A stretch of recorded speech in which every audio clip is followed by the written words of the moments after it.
எப்பல நாளை காணும் எங்கே போனா இல்லை எப்பல என்ன இப்பல பண்ணிருக்க? சத்தமா பேசக்கூடாதா? சத்தமா பேச பாப்பா எஞ்சிர போறா. இல்லை என்ன இன்னைக்கு என்ன டே? இன்னைக்கு டியூஸ்டே. இன்னைக்கு என்ன நாளா? சஹானாவோட பர்த்டே. பாப்பா பர்த்டேவா? ஓஹோ, அவளுக்கு இது எத்தனாவது பர்த்டே? 13th பர்த்டே நினைக்கிறேன். 13வது பர்த்டே. வச்சிருக்கிறது ஒத்த பிள்ளை. அந்த பிள்ளை ஏஜும் உனக்கு தெரியாதுன்னு. ஓ, 13வது வயசுனால அவங்க 13 கிஃப்ட் நொத்தம் அனுப்பியிருக்கானே. எனக்கு அனுப்பியிருப்பாள் இது வரைக்கும். 40 வயசை தாண்டினா 40 கிஃப்ட் கொடுக்கணும். 40 ஆச்சு பேசுறேன். Going to reach no 13th பர்த்டேக்கு 13 கிஃப்ட் கொடுக்கலான்னு பிளான் பண்ணோம். ஆனால் நான் எடுக்கலை.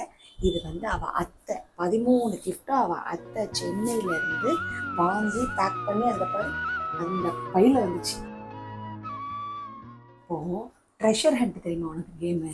ஆமாம், அந்த ஒளிச்சு வச்சு கண்டுபிடிப்பாங்களே. அதை நான் பிளான் பண்ணிருக்கேன்.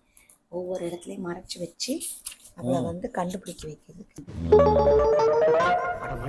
ஓஹோ, இப்படி அங்கங்கே ஒளிச்சு ஒளிச்சு வைப்ப அவங்க வந்து கண்டுபிடிப்பாங்களோ? ஆமாம், சார்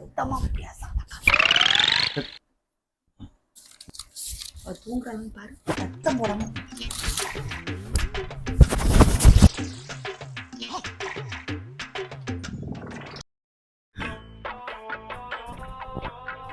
ஆமாம், வரலாம். நல்லா தூங்கிட்டு தான் இருக்கேன். அப்படி தூங்கிட்டு இருக்கட்டும்.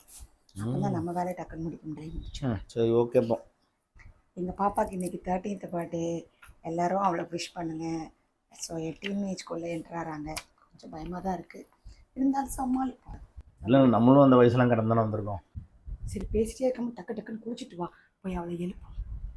ஹாய், இன்னைக்கு சஹனாவை போய் எழுப்ப போகலாமா? பர்த்டே ஃபஸ்ட்டு கிஃப்ட்டு, இதுக்கப்புறம் கிஃப்டெல்லாம் அவள் தான் கண்டுபிடிக்கணும். வாங்க எழுப்பலாம், வாங்க.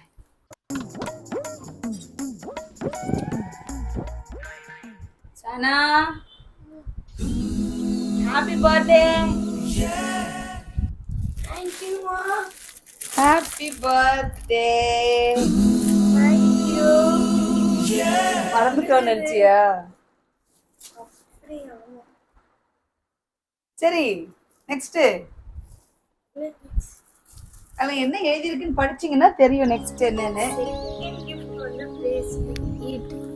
மைக் மாட்டிக்கோங்க.